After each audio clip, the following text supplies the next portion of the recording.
The reading this morning is from the Gospel of Luke, chapter 14, verses 7 to 14. Lessons on humility and generosity. In the earlier verses of this chapter, it describes Jesus having Sabbath dinner at the home of a Pharisee. When Jesus noticed how the guests sought out the best seats at the table, he told them a parable.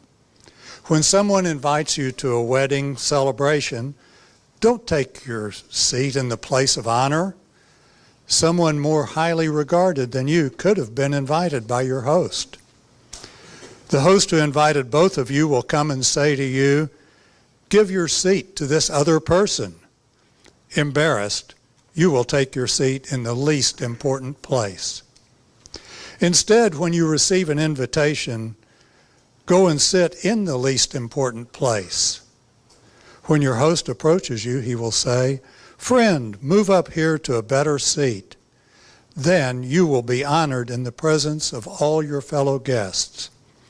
All who lift themselves up will be brought low, and those who make themselves low will be lifted up.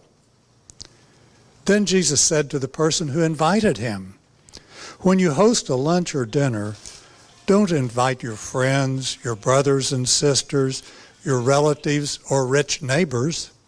If you do, they will invite you in return, and that will be your reward. Instead, when you give a banquet, invite the poor, crippled, lame, and blind, and you will be blessed because they can't repay you. Instead, you will be repaid when the just are resurrected." The word of God for the people of God. Thanks be to God.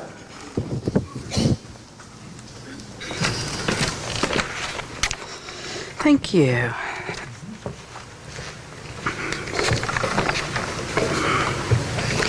So where is your favorite seat? Guess it depends on what the occasion is and where you are.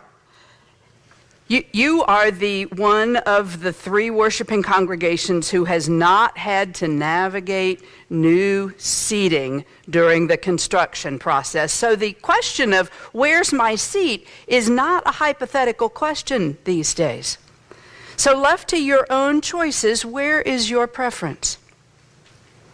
Before I had assigned seating up front, depending on which service it is, I sat somewhere in the back, somewhere near either Dan Lowe or the Broussards, or Pam, because that's where my family always sat.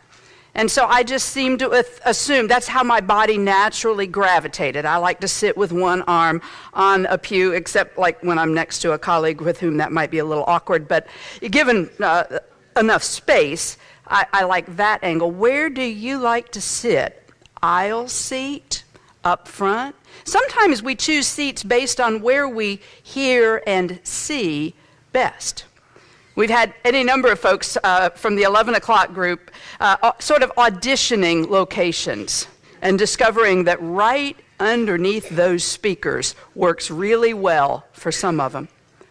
Or if you need extra space for mobility, an edge, a rocking chair.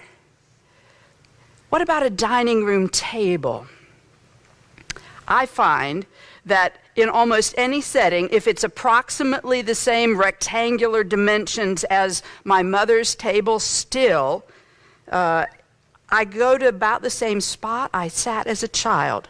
She had the chair closest to the kitchen. I was diagonally opposite, so farthest from the kitchen at a corner, not an end. Men sat on the ends. Until my mom married my stepdad, who found that his legs fit better from one of the sides. So then we all had to readjust our seats at the table. Even in meetings, I find I go to about the same place I would be sitting if it were my mother's table. When we're in the conference room in the Parton Center, I'm wanting to be at one of those far corners so I can kind of see the door and see the table, but not be obviously at the head of the table. Partly because those folding tables have legs underneath there, and that just makes for too many legs trying to be in the same place. Where is your favorite seat? Family reunions. Then it wasn't geographic, it was a matter of who could sit by the favorite cool uncles. And the avoidance was, oh, please don't make me share the piano bench with somebody else. I was so glad when I outgrew that role. The smallest people usually got to do that. At a concert, do you like to be up front, part of the action? Or do you prefer to be in the back where you can be near the action but not actually have to be in it? Cafeterias, oh my word. I remember, I was never really cool, so I would, particularly if my circle of friends weren't already there was the dilemma of where can I go, where folks will be glad to see me rather than, oh, okay, you can sit here, or no, this is saved for somebody else.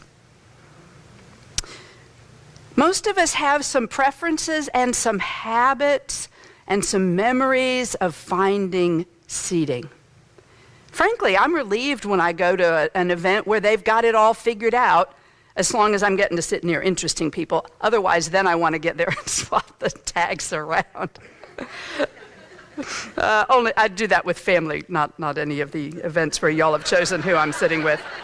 But I will say that as a pastor at the rehearsal dinner, usually we get to sit with the most religious cousins. Just saying, after 34 years, that's where it usually is. So Jesus was at a meal at the home of a Pharisee. It was a Sabbath, and he was really the kind of guest you might not want to have at your dinner parties. He'd already done something disruptive because he'd healed a man who was there. And while, yes, it was nice that he was healed, that wasn't the purpose of the dinner party. And then Jesus observed folks sort of maneuvering and jockeying for the best seats. Never one to pass up a teaching moment. He then told a parable which frankly was a little bit critical. Now he dips back into the wisdom literature that they would have known and adapts a piece from Proverbs. And in Proverbs 25, 6 and 7, it says, "Do not put yourself forward in the king's presence, or stand in the place of the great. Better to be told, 'Come up here,' than to be put lower in the presence of a noble." Jesus says, and he's at a regular dinner party, it's not a wedding party, but he says, imagine a wedding banquet. Now, parenthetical sidebar, there's probably a note about this in those deep blue Bibles. The normal process for seating at the wedding banquet, not unlike our having a head table. Nearest the host that were the best places. Even the food sometimes was different. Even the wine sometimes was different. And the closer you were to the guests of honor, the better stuff you got. The further away, well, I guess it's kind of like first class and coach back when airplanes still actually used to serve real food. The closer you were, the better. So Jesus says, when you go to a wedding banquet, don't go sit up in the special seats. Because then the host will have to come to you and say, this wasn't your spot. Your spot is, go find one back there. Instead, he says, go and sit far away in the unimportant seats. And then the host of all of you, the host who invited you each, will go and tell you, oh no, we've got a space for you up front. So just plan. Now, he's not telling this with advice for how to maneuver for the best seats. He's telling this to say you shouldn't be maneuvering for the best seats, and God will assign the seating. We don't get to do that.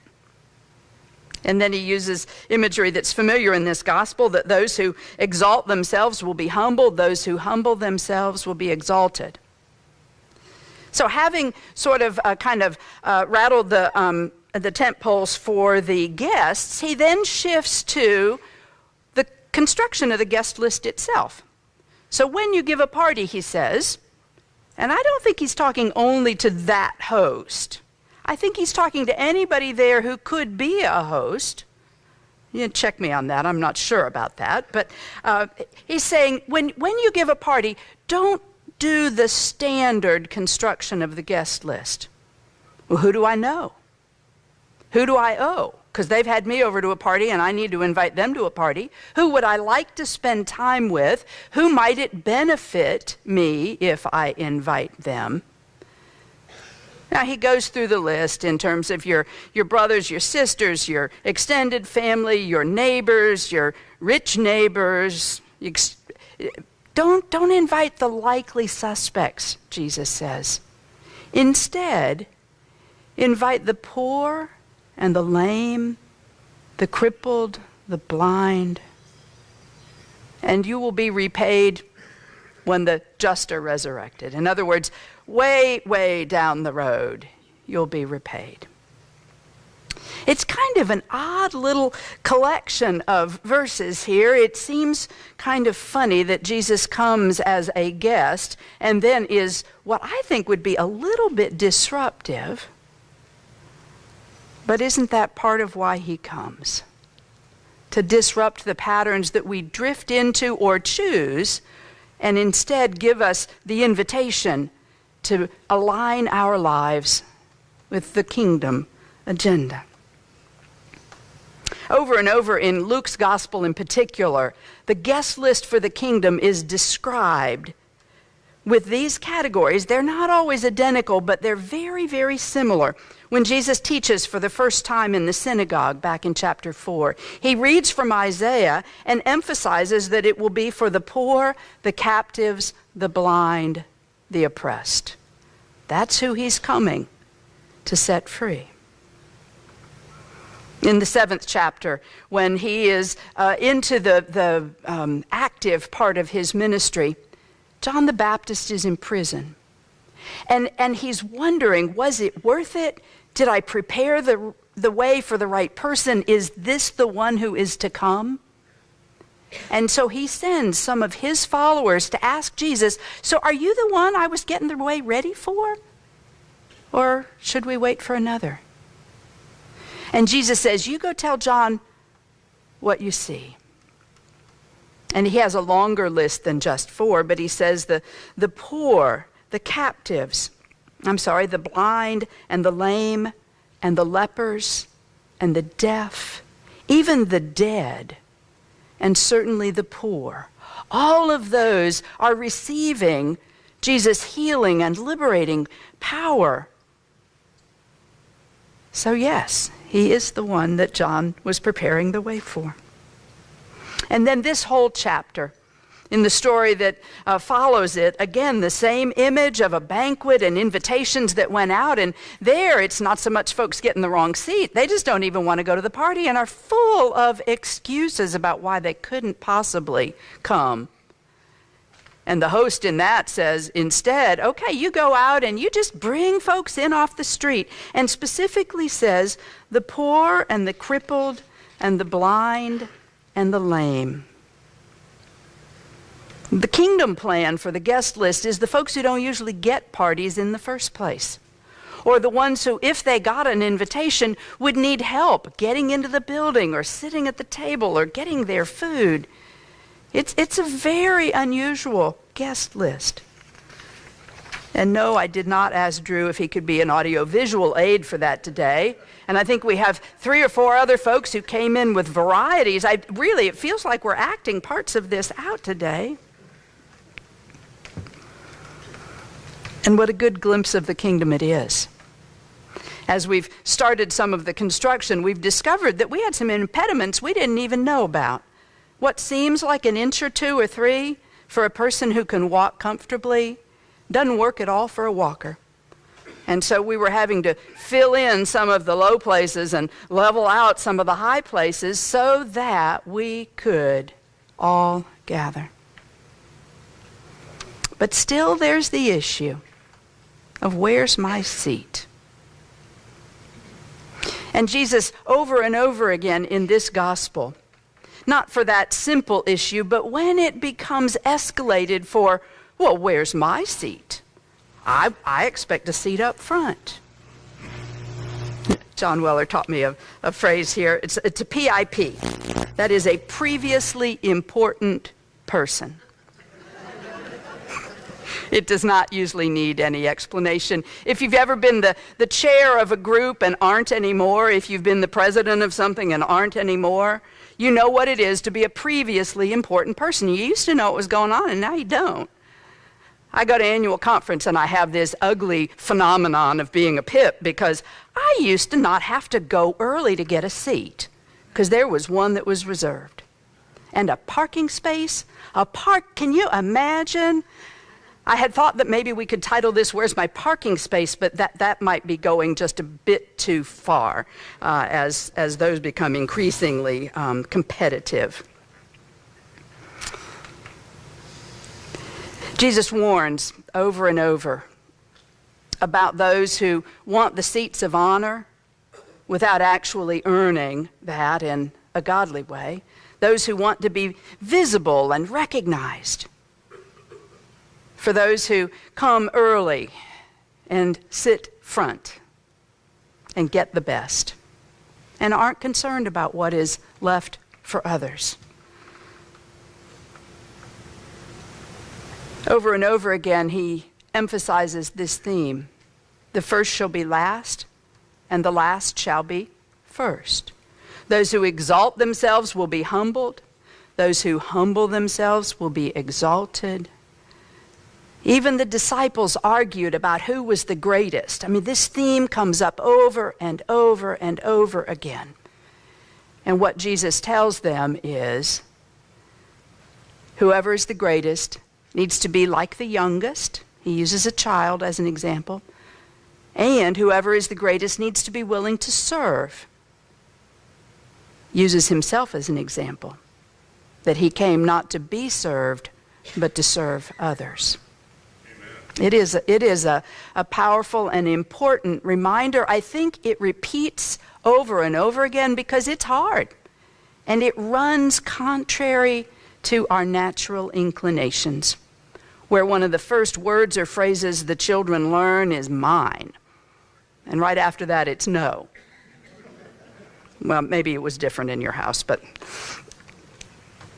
even before Jesus was born, his mother sang a song that emphasized this, that God is a God who will lift up the lowly and who will feed the hungry and who will fill those who are empty and who will topple the lofty.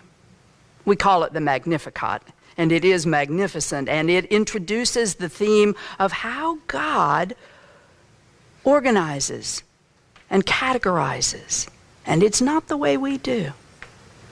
And the early church wrote a hymn. We don't usually sing it as a hymn, but it's familiar verses from Philippians. Adopt the attitude that was in Christ Jesus, Paul says, and then he begins quoting a hymn. Though he was in the form of God, he did not consider being equal with God something to exploit. Some other translations will be grasp. He had the perks of heaven and didn't consider that he had to hold on to them.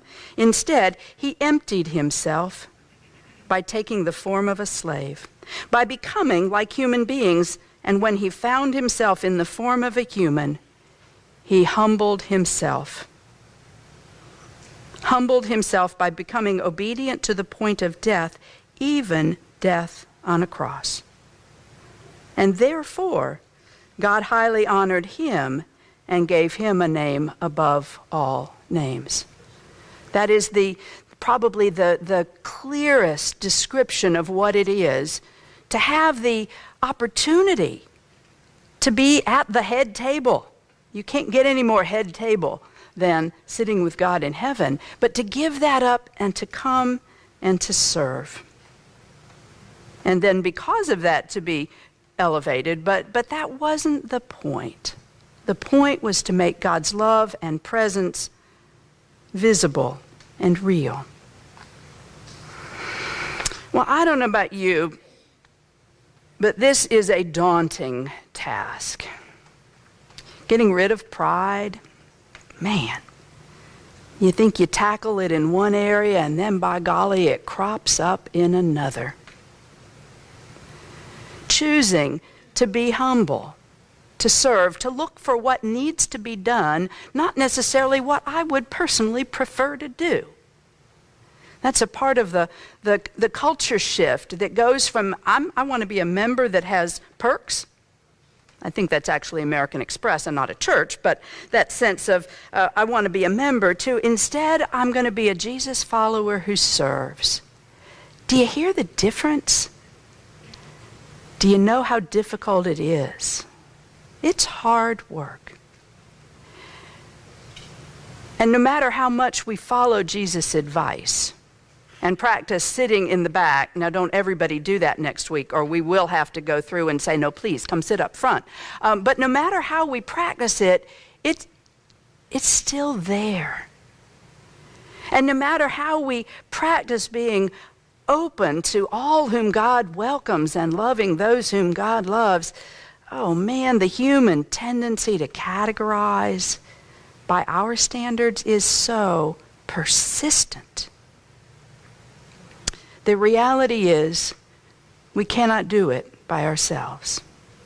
We cannot do it without divine intervention, which of course is why Jesus came. As we're moving through the physical remodeling and reconstruction, it's an opportunity for us to bring our lives and to begin imagining and cooperating with God as we are remodeled and renovated and made new. It's hard work. We'll be using, really, in many cases, the lectionary readings as a lens to say, what is it in my life that is out of alignment, or where I've put a wall where a wall doesn't belong, or where I need a boundary and some support that aren't there now. Today's invitation is to hear these two pieces. That if we tend to want to seek our own seats, whether as previously or currently important people, that we learn to let go of that, to hold it lightly and then let go of that, and to voluntarily humble ourselves. And we can grow in our awareness of that. Learn to recognize it sooner. The passage, I was wondering, is it good news or bad news? Is it hope or is it judgment? Well, it depends on where you are in the story. If indeed you are the person who is a little self-satisfied and feels like, well, I've earned a good seat. I ought to have a good seat. Well, for that person, it is bad news. It is a hard truth, and a truth that is hard to swallow. If, on the other hand, we are the ones who find that we are invited to a banquet we couldn't even have dreamed of, that we are offered healing of places we didn't even know were broken, and blind spots that are cleared up, and weak places that are made strong, then it is good news. I think some of the good news actually comes in one of the sort of lines that is really a transition line, and it says, and when the host who invited you both. The host who invited you both. The one who was self-satisfied and seeking the places of honor was invited in order that they might be healed of that. The one who didn't expect to come to the party at all got an invitation with their name on it. And so do we. So do we. Because the host who invited you both, the host who invited us all, still invites. still invites. So will you choose to follow?